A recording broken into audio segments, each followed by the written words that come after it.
Olá, como é que você está? Tudo bem? Nós vamos continuar em Lucas, capítulo 11, a partir do versículo 37, meditando nesse capítulo e tirando lições. É importante, a palavra de Deus é o nosso GPS, o GPS da vida, né?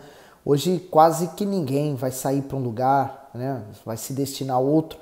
Ele normalmente usa o GPS até para saber como é que está o trânsito, o tempo que ele vai levar até o local, né? Assim também a Bíblia. A Bíblia é o nosso GPS diário. Vamos usá-lo para chegarmos até o céu. Antes de tudo, nós vamos fazer a oração. Se você gosta do conteúdo, dê o gosto, partilhe com outras pessoas. Meu Deus, obrigado por essa oportunidade que o Senhor nos dá de nos dar o guia completo da vida, né? Há pessoas que elas ficam buscando em livros de autoajuda, tentando achar uma saída para os seus problemas, mas a melhor autoajuda está aqui, a tua palavra. Que o Senhor fale conosco. Em nome de Jesus. Amém. Lucas 11, 37. E estando ele ainda falando, rogou-lhe um fariseu que fosse jantar com ele, e entrando, assentou-se à mesa. Só lembrando que ele foi acusado de expulsar demônios pelo poder de Deus, Beelzebu, quando expulsou um demônio de um mudo, que era um demônio que fazia ele ficar mudo. Então, houve toda uma conversa, pessoas pedindo um sinal que ele desse. Ele falou que o único sinal que ele daria era o de Jonas. E agora um fariseu, quer dizer, um grande religioso, chamou eles para jantar na casa dele, né? Falou, você vai ser meu convidado, venha na minha casa. 38. Mas o fariseu admirou-se, vendo que não se lavara antes de jantar. Então, uma tradição religiosa muito forte naquela época era o lavar das mãos, não apenas uma vez, mas várias vezes, com medo de contaminação, né? De contaminar o corpo, né? Aquela necessidade de mostrar às pessoas aquela santidade. Lembra que Jesus falou que um demônio saindo do corpo, ele vai em busca, né, de um repouso, mas não achando volta para da onde ele saiu e traz outros 7 piores. Então, olha só, o fariseu convidou ele para entrar em casa. Imagine, você convida Jesus para entrar em sua casa. Mas, quando chegou lá, o fariseu o julgou, estava o condenando a Jesus, no 39. E o Senhor lhe disse, agora vós, os fariseus, limpais o exterior do copo e do prato, mas o vosso interior está cheio de rapina e maldade. Comentário: não se lavara antes de jantar. Os fariseus eram exteriormente rigorosos com a lavagem dos utensílios domésticos. Embora a limpeza de copos e pratos seja uma atividade trivial para os judeus, a lavagem desses objetos, bem como do copo antes das refeições, se tratava de um ritual de purificação, uma tradição que jamais podia deixar de ser praticada. No entanto, tudo isso não passava de uma limpeza exterior, pois o Senhor Jesus disse que o interior deles estava cheio de desonestidade, hipocrisia e imoralidade. A essência da comunhão com o Altíssimo está centrada na obediência espontânea e sincera à sua palavra.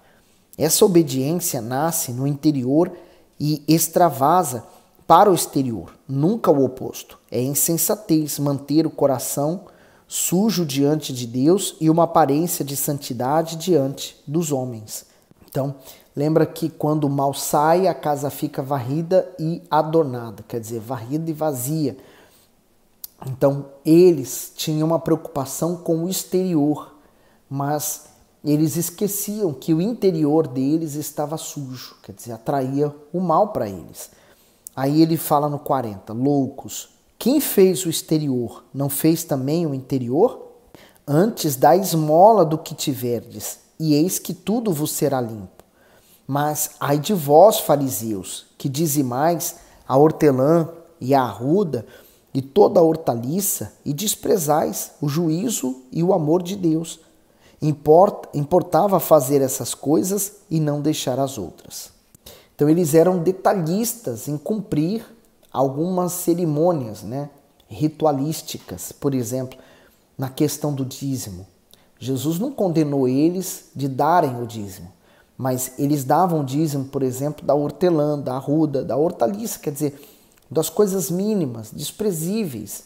Eles eram exímios. Jesus não falou, olha, deixem de dar porque o dízimo ficou abolido. Não, ele falou, podem dar.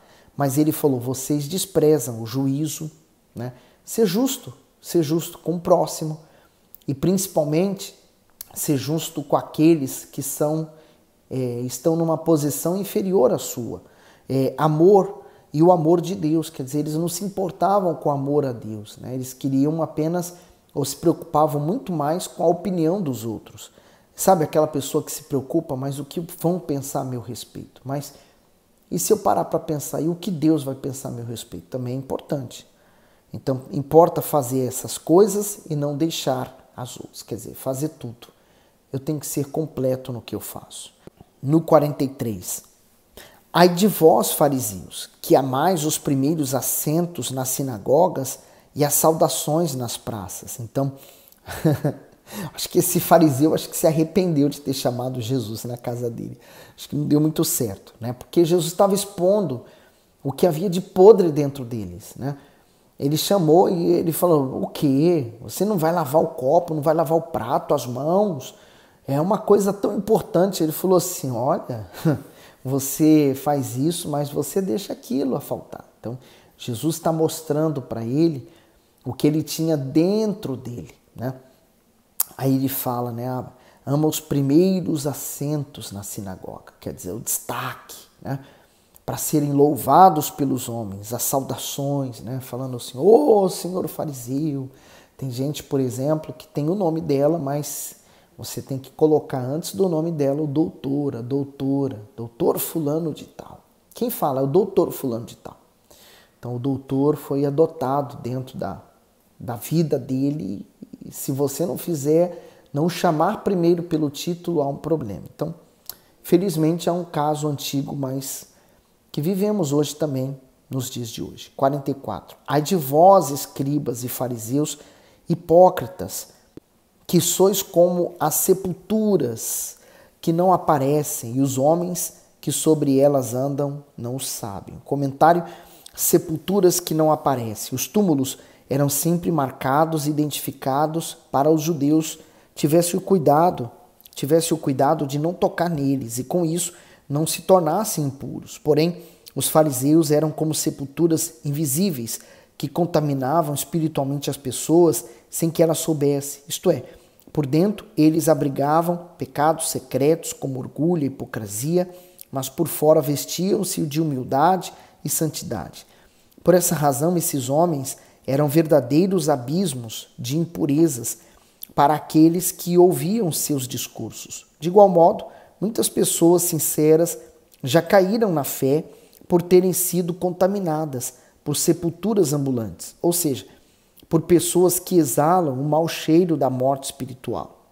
Aqueles que se deixam contaminar tornam-se como eles. Então, eu entendo isso aqui como o mau testemunho que eu posso, como cristão, dar, né? Porque a pessoa que vê o mau testemunho, ou a pessoa sabendo que eu sou um cristão, ela espera muito mais de mim do que uma pessoa que não professa fé em nenhuma. Então, se eu dou um mau testemunho, o meu mau testemunho vai evangelizar contra Cristo. 45. E respondendo um dos doutores da lei, disse-lhe, mestre, quando dizes isto, também nos afronta a nós. E ele lhe disse, ai de vós também, doutores da lei, que carregais os homens com cargas difíceis de transportar, e vós mesmos, nem ainda com um de vossos dedos tocais essas cargas. Eles eram extremamente rigorosos com as pessoas, exigiam delas uma obediência restrita às palavras de Deus, senão seriam condenados e expostos, mas eles mesmos não faziam nada daquilo. Então, imagine um mau testemunho, né? No 47, ai de vós que edificais os sepulcros dos profetas e vossos pais os mataram. Eles se sentiam afrontados quando eles afrontaram o Senhor Jesus. E agora Jesus está mostrando quem eles são, né? Quer dizer, edificar os sepulcros dos profetas. Hoje, o sepulcro do profeta fulano de tal. Mas quem matou eles? Foi os pais deles, né? Quer dizer, aquela ignorância, o pecado. No 48, bem testificais, pois, que consentis nas obras de vossos pais, porque eles os mataram, e vós edificais os seus sepulcros. Por isso diz também a sabedoria de Deus: profetas e apóstolos lhe mandarei, e eles matarão uns e perseguirão outros. Então foi assim com Jesus, né? O Senhor Jesus estava ali como o próprio Messias que eles tanto o aguardavam, esperavam por ele, mas o mataram, né? Mas é como diz o apóstolo Paulo, né? E graças a Deus que isso aconteceu, porque se eles despertassem para o que estava escrito, nunca teriam matado o Cristo. No 50, para que desta geração seja requerido o sangue de todos os profetas, que desde a fundação do mundo foi derramado. Imagine, né? Jezabel mandou matar os profetas do Senhor. Quanto sangue foi derramado daqueles justos naquele tempo, né? Jezabel trouxe toda a idolatria do reino dela, né? O culto a Baal, a Será e os sacerdotes. E por isso que Elias veio depois e fez aquele grande desafio, né? Mas o povo estava dividido, não sabia a quem servir.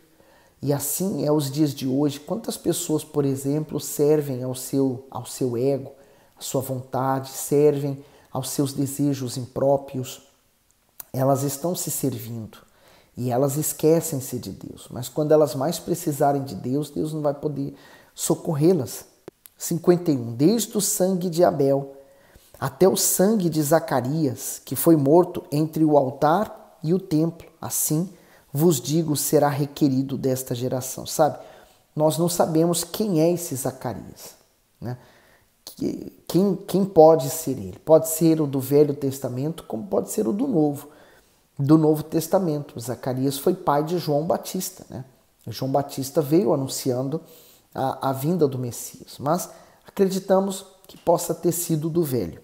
Mas desde o sangue de Abel, quer dizer, quando o Senhor Jesus ele morreu derramando o seu sangue, ele estava perdoando a todos. No 52, ai de vós, doutores da lei, que tiraste a chave da ciência, vós mesmos, não entrastes e impedistes os que entravam. Quer dizer, eles não entraram no reino de Deus e ainda impedem outros de entrar, né? Hoje está cheio disso, a internet. Pessoas que um dia pregavam a verdade, falavam de Deus e hoje elas pregam a mentira, o ódio, a revolta. Infelizmente, cada um dá o que tem. 53. E dizendo-lhes ele isto, começaram os escribas e os fariseus a apertá-lo fortemente e a fazê-lo falar acerca de muitas coisas, armando-lhe ciladas e procurando apanhar da sua boca alguma coisa que o acusarem. Como Jesus estava expondo a vergonha deles, agora eles queriam de qualquer jeito expor Jesus também. Que loucura, né? Agora João, capítulo de João 10, versículo 22. E em Jerusalém havia a festa da dedicação e era inverno. E Jesus andava passeando no templo, no alpendre de Salomão. Rodearam-no, pois, os judeus e disseram-lhe: até quando terás a nossa alma suspensa? Se tu és o Cristo, dize-nos abertamente. Respondeu-lhe Jesus: já vô-lo tenho dito, e não o credes. As obras que eu faço, em nome de meu Pai, essas testificam de mim. Mas a ideia deles aqui não era se converter, era apanhar Jesus em alguma coisa para poder ter do que acusá-lo. 26. Mas vós não credes porque não sois das minhas ovelhas, como já vô-lo tenho dito. As minhas ovelhas ouvem a minha voz, e eu conheço-as, e elas me seguem. E dou-lhes a vida eterna, e nunca hão de perecer, e ninguém as arrebatará da minha mão. É muito bom, né? Quer dizer, aqueles que se entregam verdadeiramente ao Senhor Jesus, não há quem possa tocá-las. No 29, meu Pai, que me deu, é maior do que todos, e ninguém pode arrebatá-las da mão de meu Pai. O comentário: da mão de meu Pai. A vida neste mundo é finita e perecível, mas aquele que se une ao Todo-Poderoso tem sua alma na mão dele. Por isso, nunca estará sozinho nem será destruído. Pelo contrário, desfrutará da segurança completa e eterna ao seu lado. Assim, quem terá poder para tocar naquele que está sob a proteção do Senhor eterno. Colossenses 3:3, porque já estáis mortos e a vossa vida está escondida com Cristo em Deus. E vou para o 30 e ele diz, eu e o Pai somos um. Então, eles pediram para que Jesus confirmasse se ele era realmente o Cristo, o Messias, e aqui ele confirmou, eu e o Pai somos um. A Santíssima Trindade é revelada aqui, o Pai, Filho e Espírito Santo.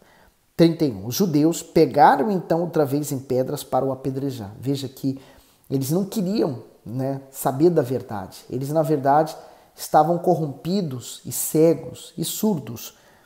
32. Respondeu-lhe Jesus, tenho-vos mostrado muitas obras boas procedentes de meu Pai. Por qual dessas obras me apedrejais? Quer dizer, você vai me apedrejar pelo quê? Por eu ter curado um cego, ressuscitado um morto. Quer dizer, eles estavam completamente confusos. 33. Os judeus responderam dizendo, não te apedrejaremos por alguma obra boa, mas pela blasfêmia, e porque, sendo tu homem, te fazes Deus a ti mesmo. Quer dizer, eles consideravam isso uma grande blasfêmia, um erro completo. Ele se considerava o próprio Deus, mas ele poderia estar mentindo, mas também poderia estar falando a verdade. E como eu poderia saber se era verdade ou não? Vamos nos colocar na pele dos fariseus. Então Jesus falou assim, olhe para as obras que eu faço, veja o que eu faço.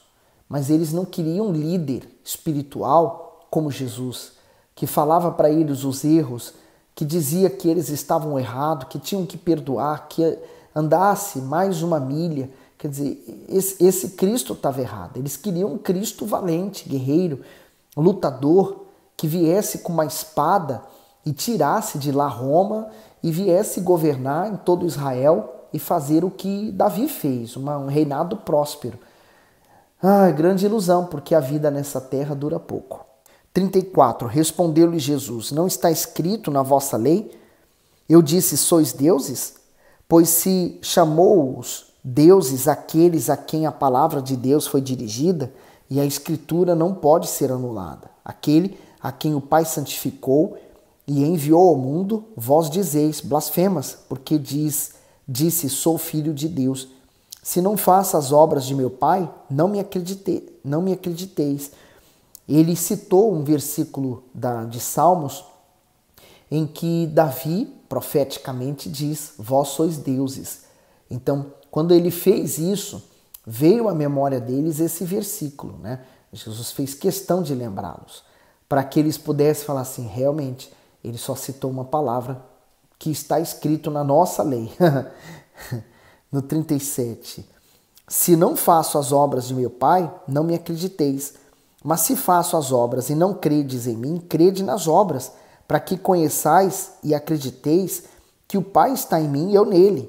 Procuravam, pois, prendê-lo outra vez, mas ele escapou-se de suas mãos. Quer dizer, nem pelas obras que Jesus realizava, eles criam nele, completamente incrédulos. A incredulidade é um pecado também. 40. E retirou-se outra vez para além do Jordão, para o lugar onde João tinha primeiramente batizado, e ali ficou. E muitos iam ter com ele, e diziam, na verdade, João não fez sinal algum, mas tudo quanto João disse, deste era verdade. E muitos ali creram nele. O comentário, muitos ali creram nele. Depois de mais uma tentativa de aprisioná-lo, o Senhor Jesus se retira para além do Jordão, em busca das pessoas que João Batista havia evangelizado logo no início do seu ministério. Embora João não tivesse feito grandes sinais e milagres, sua obra permaneceu, pois a fé genuína ficou enraizada naquelas pessoas. Isto foi possível porque as pregações dele eram incisivas quanto ao arrependimento e à vida do Messias, a vinda do Messias. O profeta morreu, mas suas palavras não foram esquecidas. E você? O que você está fazendo para permanecer salvo? Hoje estou salvo, ontem fui salvo, amanhã serei salvo, se permanecer. Então, permaneça lutando, perseverando e crendo. As palavras de Jesus estão aí para que você possa manifestar a sua fé nelas. Deus abençoe. Até o próximo vídeo.